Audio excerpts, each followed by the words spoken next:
अस्सलाम वालेकुम। जैसे लास्ट वीडियो में मैंने आपको बताया कि बच्चे की कुछ जो हैं वो प्री रिक्विजिट्स हैं स्पीच से रिलेटेड, आपने पहले वो फुलफ़िल करनी है, उसके बाद नेक्स्ट हम स्पीच पे काम करेंगे।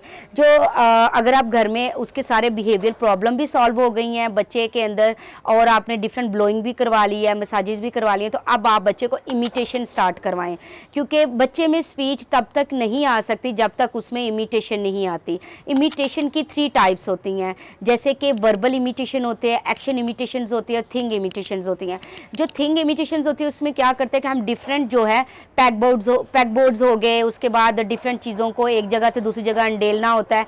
ये सारी चीज़ें जब आप करते हो तो वो क्या करता है कि ये थिंग्स इमिटेट करता है और उसमें अच्छी कमांड फॉलोइंग आती है। इसके अलावा एक्शन इमिटेशंस में क्या होता है कि डिफरेंट एक्शंस जब बच्चा फॉलो करता है तो बच्चा क्या करता है कि उसको स्पीच में आसानी होती है, जैसे क्लैप करना, टैप करना, हाई 10 करना, हाई 5 करना, पीकाबू करना। ये सारी जो एक्शन इमिटेशंस है, जब बच्चा ये करना स्टार्ट करता है तो बच्चे में स्पीच में जो है इम्प्रूवमेंट आती है। आप माउथ को ओपन करना, माउथ को क्लोज करना जब आप सिखाओगे तो बच्चे को साउंड्स की प्रोनाउंसिएशन आनी स्टार्ट हो जाएगी। आपने एक्शन इमिटेशंस के बाद ही बच्चे को वर्बल इमिटेशंस की तरफ लेके आना है। वर्बल इमिटेशन में भी आपने कुछ चीज़ों का ध्यान रखना है कि बच्चे की जब तक वोकैबुलरी डेवलप नहीं होगी, बच्चे में जब तक वोकैबुलरी नहीं होगी तो बच्चा नहीं बोलेगा। बच्चे को पता ही नहीं है कि आप उसको कह रही हैं एप्पल बोलो, एप्पल, तो उसको पता ही नहीं एप्पल है क्या। अगर आप बच्चे को कह रही हैं ग्लास, स्पून, मामा, बाबा, आपने इन सारी चीज़ों की अंडरस्टैंडिंग देनी है, इन सारी चीज़ों की वोकैबुलरी डेवलप करवानी है। वोकैबुलरी डेवलप करवाने के लिए सबसे पहले आपने नाउन बुक बनानी है। नाउन बुक में क्या होता है कि आपने एक जिस तरह स्केच बुक होती है इस टाइप की एक बुक लेनी है, उसके जिस पे सिंपल पेजेस होते हैं। पहले पेजेस में पूरे घर वालों की पिक्चर्स लगानी है, डिफरेंट हर पेज पे एक एक पर्सन की पिक्चर लगानी है, मामा, बाबा, भाई, बहन, घर में जो जो अफराद हैं उन सब की पिक्चर्स लगानी है। जो नेक्स्ट है उसके जो रीइंफोर्स है, जैसे कि चिप्स है उनके रैपर्स लगाने हैं, बिस्किट जो उसको पसंद है, बंटीज पसंद है, और भी जो उसकी फेवरेट चीज़ें हैं वो वाले रैपर्स आपने एक एक पेज पे लगाने हैं। और बाद में उसको एक एक चीज़ की आपने वोकैबुलरी देनी है, अंडरस्टैंडिंग देनी है। जब तक बच्चे में अंडरस्टैंडिंग नहीं होगी बच्चे की वोकैबुलरी डेवलप नहीं होगी। जब तक बच्चे की वोकैबुलरी डेवलप नहीं होगी तो बच्चे में अंडरस्टैंडिंग नहीं होगी। जब अंडरस्टैंडिंग आएगी तो फिर आप बच्चे की रिसेप्टिव लैंग्वेज पे काम करें। जब बच्चे के अंदर रिसेप्टिव लैंग्वेज डेवलप होगी तो उसके बाद जो नेक्स्ट स्टेप होता है वो एक्सप्रेसिव लैंग्वेज का होता है। बच्चे से क्वेश्चन कम से कम करें, ये क्या है, वो क्या है, ये वाले क्वेश्चन आपने बच्चे से नहीं करने। आप बच्चे को सिर्फ इंट्रोडक्शन दे चीज़ों का, वोकैबुलरी डेवलप करें, बच्चे को बस बताएं, ठीक है। और उसके बाद बस उसको ये वाला कहें कि मुझे एप्पल दे दो, बनाना दे दो।